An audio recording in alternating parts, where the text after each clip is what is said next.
Debunking Mythology. Today I have a very special guest with me. He is holding very important positions in the government of India. At the same time, he is an expert in practicing Sanatan Dharma in his own personal life. This is the first discussion with him. So, and I would like viewers to, if you have any questions, you can ask me in the live feed. And it is important to know what he does, what he has done in the background, and how he has reached such heights in the Indian government, in the government position. So let us welcome Sri N. Venkatraman. Namaskar. Namaste. Namaste. So happy to be here, Aditya. Thank you. So how does it?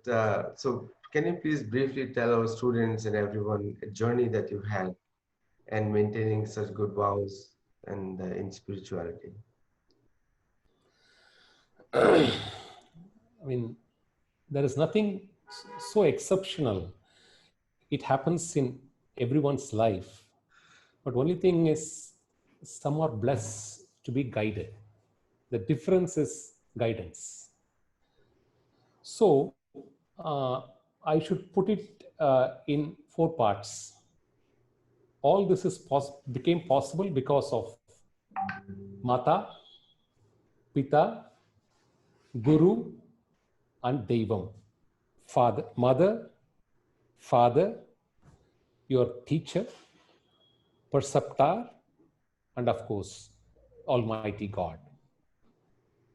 And it's my view that if we understand the connect of these four,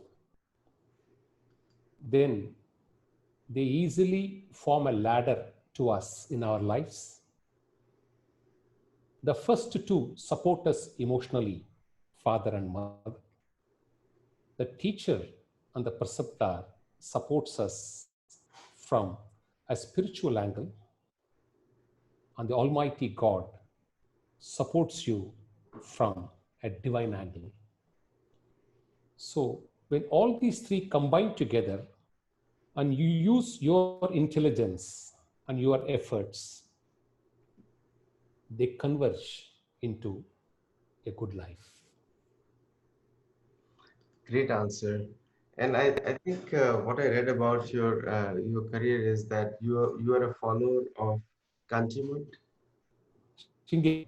Shringeri, what Shringeri, and I had happened to meet the current Shankaracharya some time back, and then I had a brief chat with him. One thing he told me about the karma and dhyan, and he mentioned that it is important to practice some sort of spiritual practice in our own life. It is important to some kind of spiritual principles. So, according to you, like you are a professional and you are a you work in the law area. What do you advise? There are so many people who are trying to do something in their own life. What do you advise from your perspective? Yes.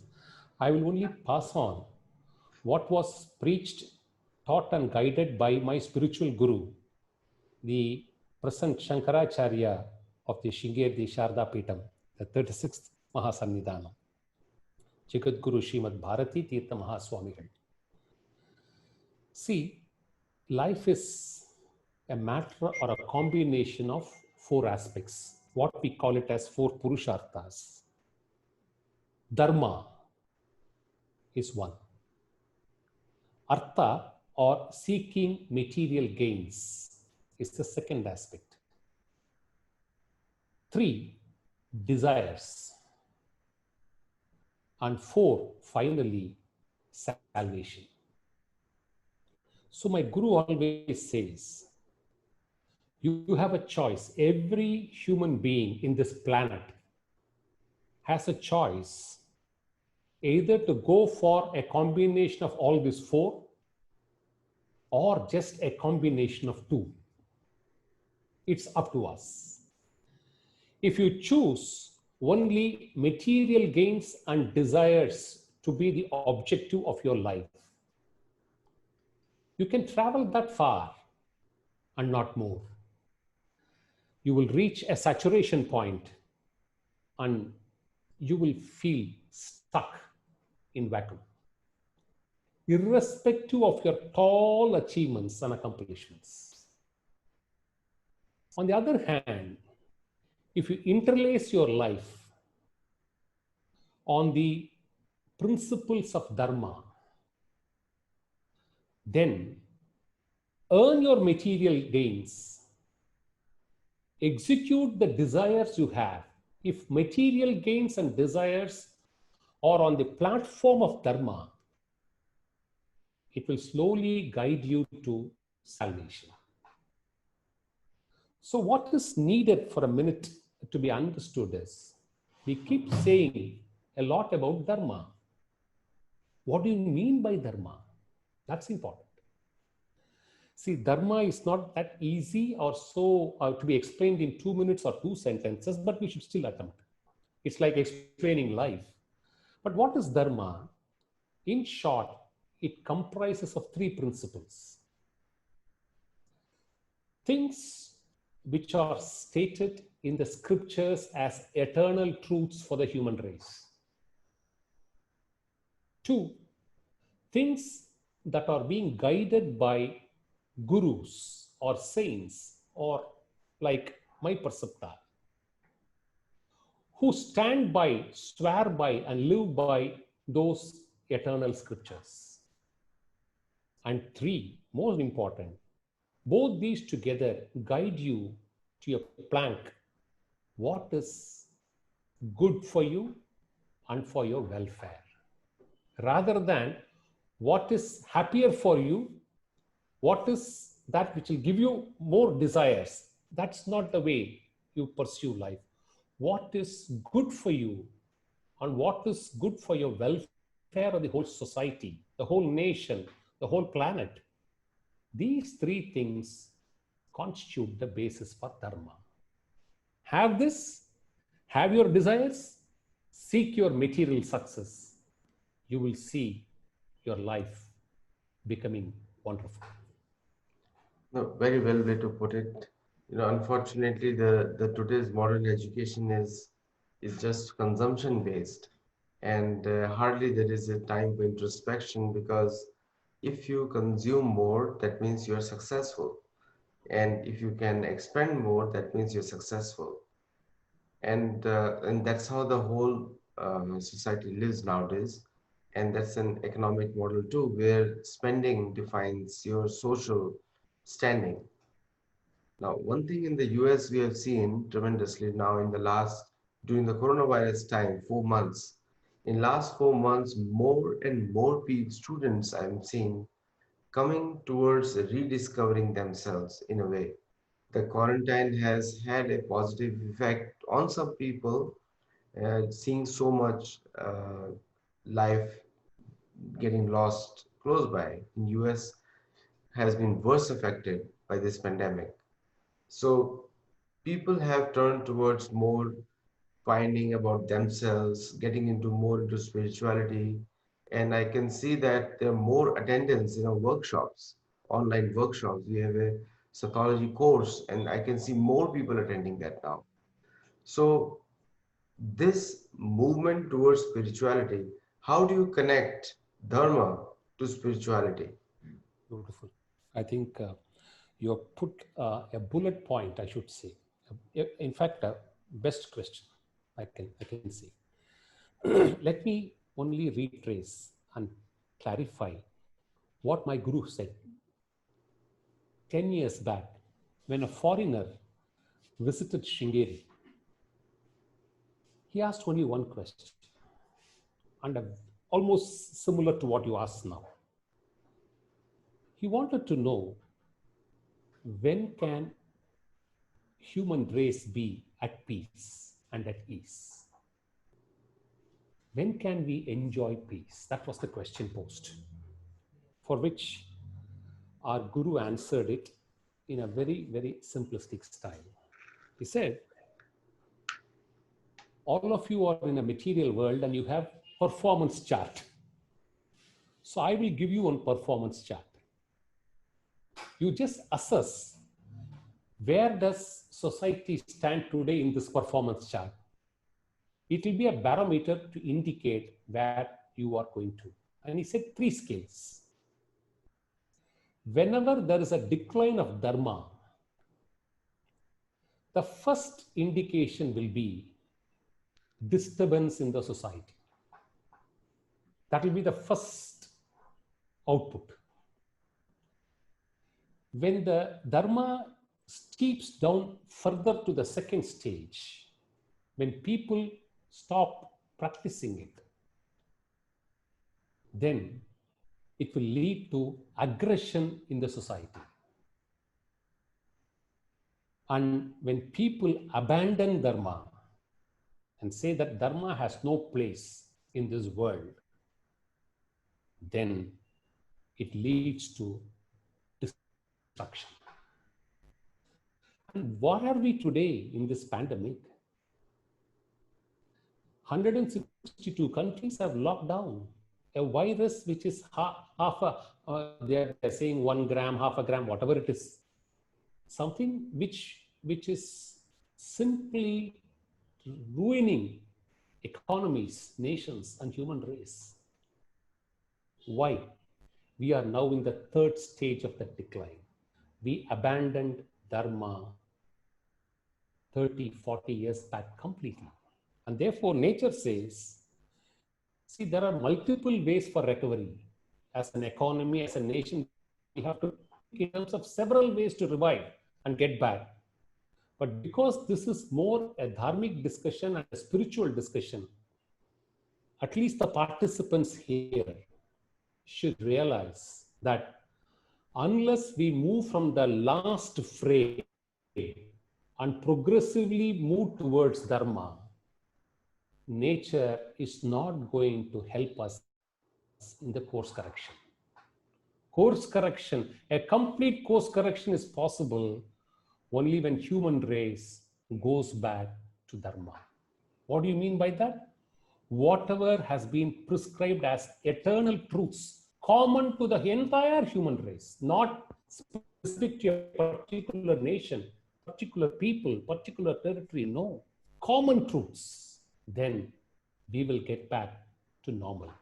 This is the direct link between what has happened now and what we need to do possibly for the future. So very well put, very, very well put. And I think you brought the right message to this large audience we have. One of the questions comes from the speakers right now. So can dharma be practiced by people who do not believe, who are not from the same, do not have the same background as most Indians have? Aditya, can you repeat the question? I'm not able to get it clearly. Can dharma, one of the questions come from the audience is, can dharma be practiced by the people who do not come from the same background as Indians do, or they are not Hindus?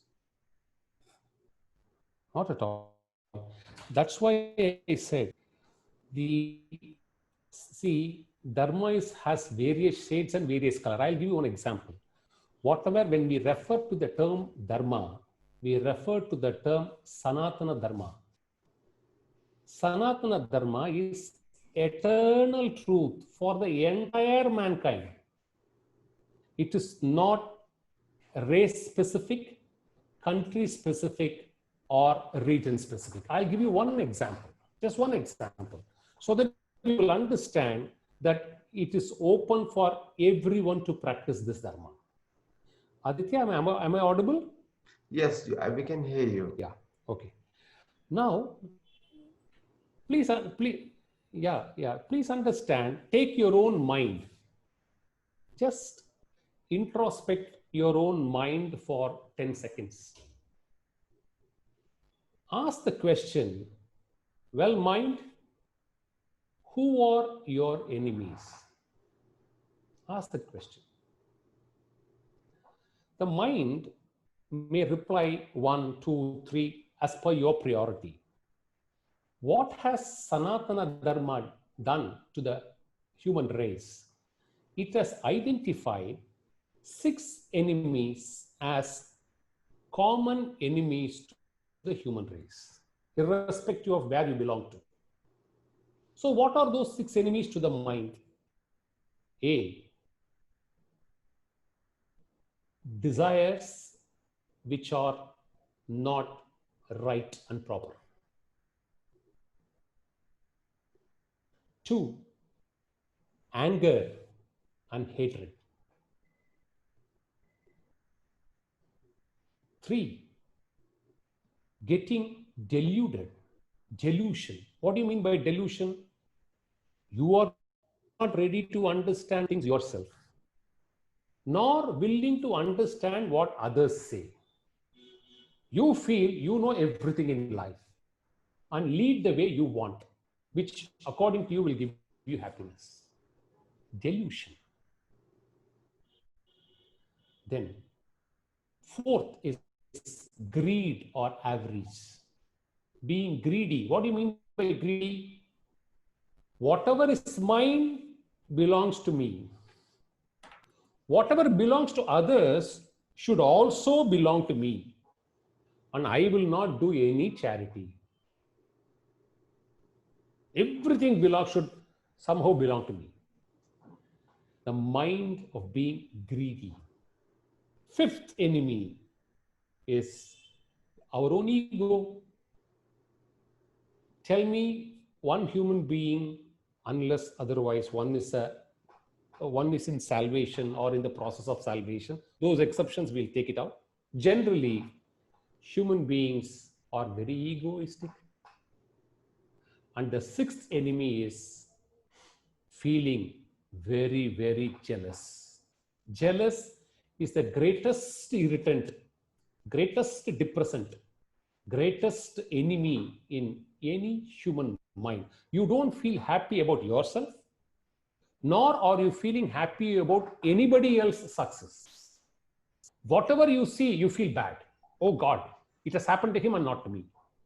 So feeling jealous. Now, please tell me for your question, these 6 qualities or your own enemies, is it confined only to India and Hindus? Or it is common to everybody?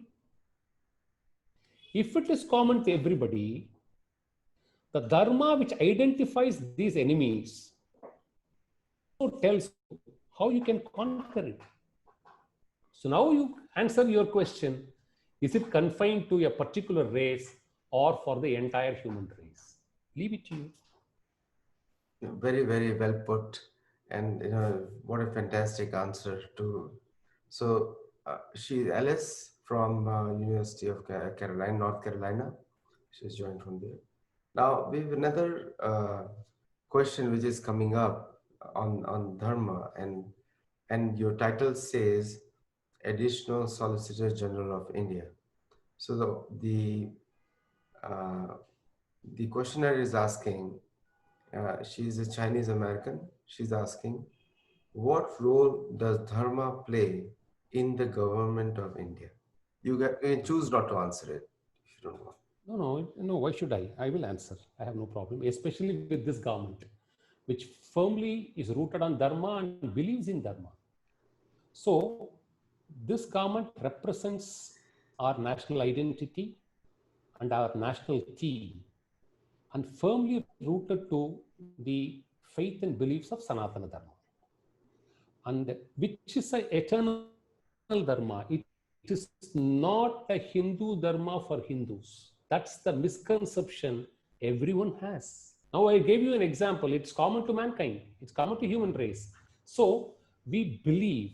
Now promoting this question at a governmental level, this government and we as law officers of the government try to defend the interest of our nation in terms of the protocols of Dharma. For the past 1 year, we will have some other occasion to discuss it if we get the chance. For the past 1 year, several legislations have been passed by the government of India, which according to public perception has different multiple views, we will be able to take those legislation to say how those legislations form part of the values of Dharma, and more importantly, the protocols established by the international agencies on human rights declaration. So this is the Dharma which we as law officers defend for our country through this government. Excellent. Now coming back to the core topic on dharma, so when we say karma and dharma, the karma is known everywhere. Dharma is also pretty much very common in Buddhist and Hindu culture. So, as per the Hindu culture, Yamraj is also called Dharmaraj. Like he is the ultimate judge of Dharma. So, and people are scared of the Yamraj. I don't know for what reason, because he's actually Dharmaraj, not Yamraj. So, so why people misunderstand him to be a punisher instead of a judge, or to put it in this way, that ultimately Dharmaraj is the person who is going to protect our rights and others' rights also equally. He is not going to unfairly judge us. But there is a certain fear by calling him God of death and all kinds of things, where a law-abiding citizen has nothing to fear from Dharmaraj. So, what do you have to say on that, sir? It's again, I'm very happy to be in this forum. The questions are really very poignant and very informative.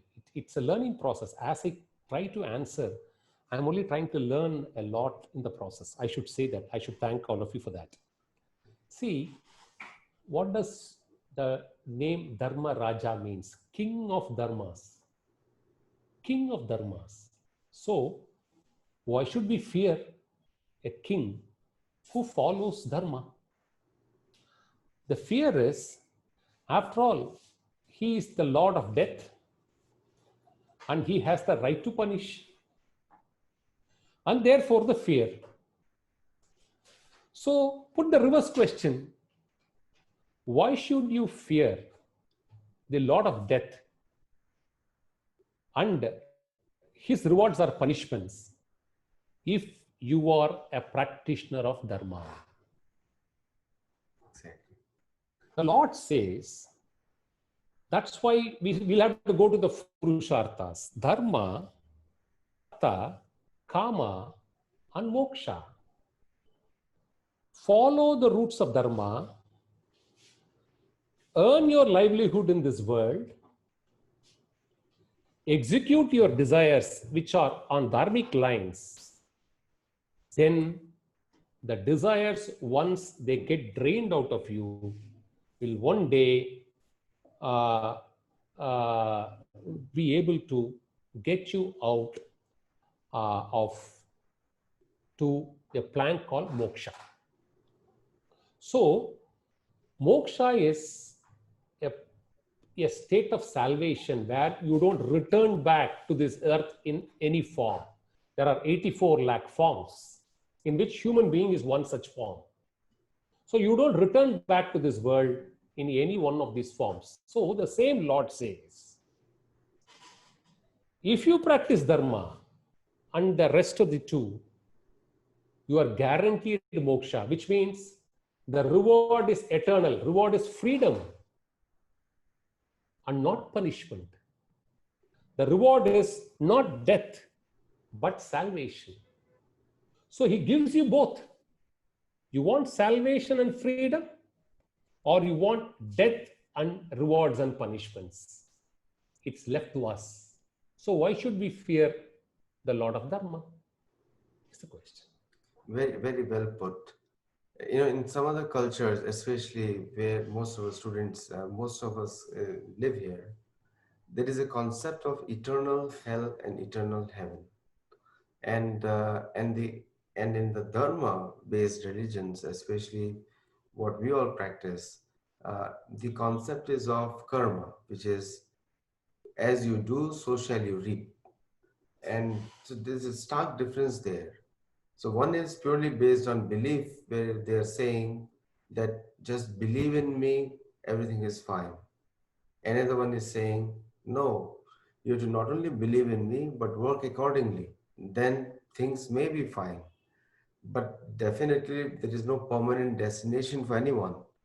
Anyone can be, due to the. Uh, Actually, what I also want to ask you about the guna, because guna or the modes of nature, because I think that is important concept connected to dharma, so that people understand how they work and affect karma. So one is my question is, and also from the audience is some of the questions is there, why do people, why is it so different? There is no permanent hell, there's no permanent heaven, and everything is dependent on their actions. It's very intriguing to some people. What It's do you have to say on that? yeah, I mean, not difficult. I don't see this as incongruence or inconsistent. I see them only as straight line. One is a starting point, another is a end point. We have to understand it that way. If somebody says there is eternal heaven and eternal hell, that's a particular stage in understanding God. Let me give you an example. Suppose there is a huge hill. You go to the foot of the hill and look at the hill. You see a portion of the hill, and whatever you can see around you, you can see. Then you drive a car to the midpoint of the hill and you glance. You're able to see a sufficient distance of land and some distance, some height or meters of the hill. You finally reach the hilltop, and then you get a 360-degree panoramic view of the whole landmass. Now, each religion, through its own tenets, which are all noble and good. See, we should never shun any religion. That is something which Sanatana Dharma doesn't accept. So, each religion takes you up to a particular point.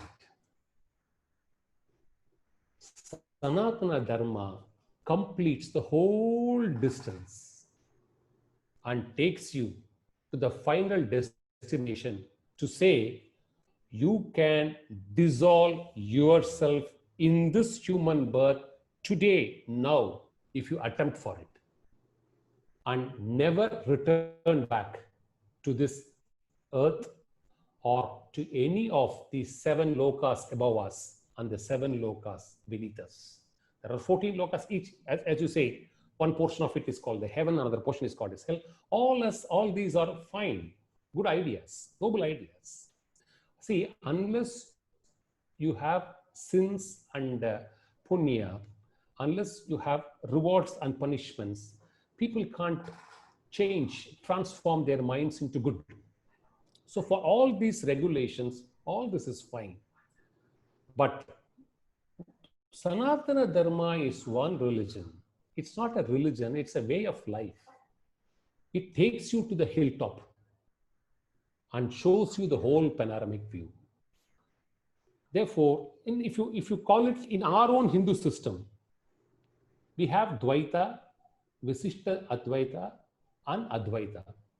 They are not contradictions. At first stage, you believe you are different from God. That's one phase. Then you graduate, you believe you are part of God. And you graduate still further. You believe you are nothing but, each one of us is nothing but verily God. God is not different from us. This is the experience which Advaita gives to an individual. So, if you see that as a contradiction, it's for you to see it as a contradiction. But Sanatana Dharma doesn't see it as a contradiction. They say it's stages in life. So the ultimate stage is you and God are not different. In quality, but not in quantity. Is right? Uh, I will I will explain it to you. Now comes gunas, because you wanted that writer question to come so that I can answer. I paused for a minute only for that. You raised about gunas. Therefore, it's very apt question. See, as long as we talk about dharma, we can talk about it in an abstract sense. But when we talk about karma, which is activity based, then it has to be practice and practical. So, how are our activities in this world measured? It's measured of one way to measure, as you all very nicely put it half an hour back, consumer culture. How much you consume, then you are measured that way. That's the world's yardstick. But dharmic yardstick says, in what state of mind you do something else. And they say, this human mind is made up of three gunas. Sattva, which is pure. Rajas, which is semi-pure. And tamas, which is dull and dark. So every human mind is a combination of these three. And therefore, which dominates at what point of time, and which dominates wholly in your life as a perspective, decides whether you are a noble person, which means you are sattva, you are a good person, which means you are rajas, you are a bad, indolent person, then you are a tamas. So a combination, which one dominates? The question which you asked, quantitate God and human beings. This is the only now gets formed pure one. God has no rajas and no tamas. And therefore, he remains in the statehood called God. We have a combination of these three in which rajas dominates the most. We are born as human beings. When tamas dominates the most, then they all become the various inanimate creations around us. This is how the world gets formed, the universe gets formed. And therefore, Sanatana Dharma tells you, you may today be a human being with rajas dominated gunas, but transformation is possible, it is achievable. And when you transform into pure sattva, you and God become one. See, why do we go and worship a guru? Why do we fall at his, in human form, he is like a human being only. Same hands, legs, heads, eyes, and talks. But the difference is he has conquered rajas and tamas by sheer practice. Because he has conquered these two gunas and sits on sattva, he is capable of guiding somebody who is interested to do that. And when he moves to his level, then they move to the level of God. It is possible in this human form, says Sanatana Dharma. Very well put, and I think the audience is also appreciating that answer. Now, one of the questions important rises, especially connected with the when we compare with other Abrahamic faiths and other areas. Uh, most of the people have difficulty in getting a straight answer from Sanatana Dharma, and you can choose not to answer it this question.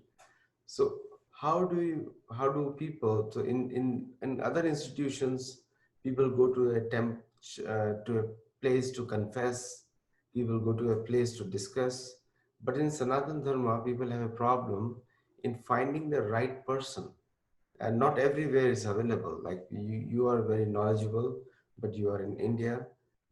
But in US we have many temples. People may not be very knowledgeable. What is one source to get that information? Or so that's a question which is being asked by the audience. No, it's, I mean, I'm happy. See, in 2020, it is not difficult. Even 100 years before, it was not difficult. Even 125 years before, it was not difficult. Why? Swami Vivekananda, when he made his first Chicago address, calling each one of the Americans as brothers and sisters of America, it was just a 495 letter speech which shook the whole world. He has delivered, see, the assumption or the fear is Sanatana Dharma is a Sanskritized text and therefore confined to a few, and therefore we may not be able to have access to know. Swami Vivekananda helped everyone in this world by making it open in delivering in his 10 books on complete works of Swami Vivekananda, where whatever has to be said about Sanatana Dharma, he has spoken it in English, completely in English, sans any Sanskritized prose. So don't have that fear. If you know that language, it has its own advantages, which I don't deny. But not knowing cannot be a disadvantage, because ultimately it is the concept that has to be understood. And Westerners, we always salute you for that. You are crazy about accreting concepts. That's your natural impulsive tendencies. It's a compliment, I give it to you. So concepts come to your mind very easily. You are able to access concepts very easily. Sanatana Dharma gives you that facility, and now gives you that facility in English versions. And therefore, you should neither have fear nor an inhibition to know. Anybody can know it. As part of the Sathology clubs and Sathology courses we have, we really debunk the mythology tag on the scriptures connected with Sanatana Dharma, especially Itihas, Mahabharata and Ramayana. And Mahabharata written by Vyasdev and Valmiki Ramayana. So what is your view on them? What do you consider them? As a mythology or what it is? In fact, I'll put it this way. We call it Sathology nowadays in America. No, you can call this also as part of Sathology only, because they talk only Sat. Both these epics only convey truth, Satyam and Dharmam. Ramayana conveys Dharmam and Mahabharata conveys Satyam. And therefore, it fits into your scheme of Sathology. Now, the point is this. Human abilities are not the same. They vary. So, if you asked a question, should I do everything that is prescribed by Sanatana Dharma as tick lessons, first 100 marks, this should be done, second 100 marks, this should be done? The answer is slightly different. There, Sanatana Dharma does prescribe who should do what. But the same Dharma gives you also a detour bypass road. It says, if you want to follow particular path to do it, then eligibility becomes an issue. But there are two principles where there is universal eligibility. One is doing your work as worship. This is exactly what Swami Vivekananda said. Karma Yoga. Do your work as worship. Because if you do work as worship, it slowly evolves in you the mind to renounce rewards. So, karma yoga, whatever work you do, one may be a carpenter, one may be a business magnate, one may be a counselor, one may be a senator, it doesn't matter. You can see God in each one of the work you do. That's what Sanatana Dharma tells you. If you have time, I will narrate one story from Mahabharata. Do I have time, Aditya? Please go ahead. Yeah. See, this is the example they give for Karma Yoga. There was one person who was competent to do meditation and acquire supernatural powers. He had parents to take care of. He abandoned those parents, went into the forest, and sat in meditation and acquired those powers. So he wanted to test those powers. He just saw a crow through his eyes, flicked his eyes, saw a crane flying, with his powers, he simply burnt it. And he said, well, I look to be now a qualified super power specialist. So he goes into the town and seeks food from a house lady. After seeing him, she says, please wait. I have to attend on my husband. I'll attend on him and then come and serve you food. His follower got irritated. Look at this. I am a super specialist, super power specialist. You're making me wait at your doors. She said, saw at him and said, don't think I am like that crane. You can't burn me. The man was stunned. How does this lady know what happened in the forest? Then he curiously asked her, Madam, can you tell me how did you know this? She said, all right, go to the end of the town, you will find a butcher. This is a story from Mahabharata. You will find a butcher. He will give you the answer. Go and tell him that I sent you to him. And he will give you. You are asking me to go to a butcher to know this. If you want to know, go to a butcher. So this man who is a tapasvi goes to him and he was cutting meat. And he said, oh, that lady sent you. Please wait. I have my own routine works to do. Let me complete and then I'll come to you. Made him wait for 2 hours.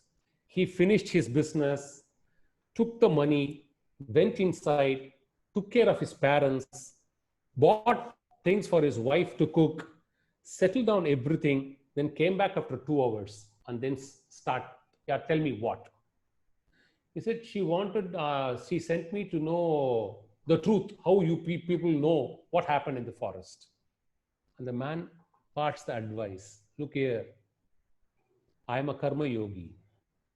I am a butcher, but I've been taking care of my parents, taking care of my family, and doing my work as worship. That lady was taking care of her ailing, aged husband. She was performing all her duties in a selfless manner. Whereas, what did you do? You gave up, you abandoned your parents and took to tapas, and see the price you need to pay. You are now begging both of us. Now tell me, is there a bar for anyone to practice karma yoga? Ask that question.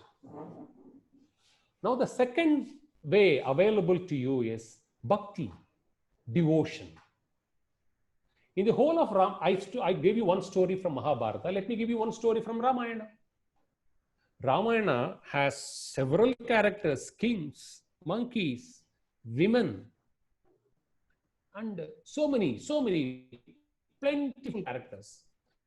There's one character in Ramayana called Sabari, an uneducated, illiterate woman, never went to class, never had money. She was all the time sweeping the floor where she was working in a hermitage, cleaning the place, helping the hermit with all the services possible. Rama came to that place and gave darshanam to Sabari. And on seeing Rama, she attained moksha. So, devotion gives you the ability to surrender. Karma yoga gives you the ability to renounce. Bhakti yoga gives you, devotion gives you the ability to surrender. These two are available to the entire human race. Say Sanatana. Thank you so much. Sorry for being long. Thank you for sharing with us, Sri Venkatraman ji, because it's such an honor to have you. And also, it's such an honor for you to share so openly with so many people. Uh, we really value you. Would like to invite you back whenever you have time. And for the viewers, you can always post your questions on the post-production videos.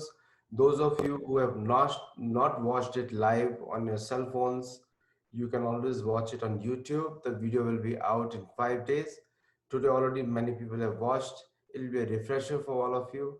For those who have not yet subscribed to our channel, please subscribe and also forward to your friends. A lot of interesting content, and we are very grateful for Sri N. Venkatraman ji to come from India and speak to us today. Thank you. Pleasure, Aditya. Namaste to all of you. Best prayers. And should also thank Sridhar for this. Thank you so much.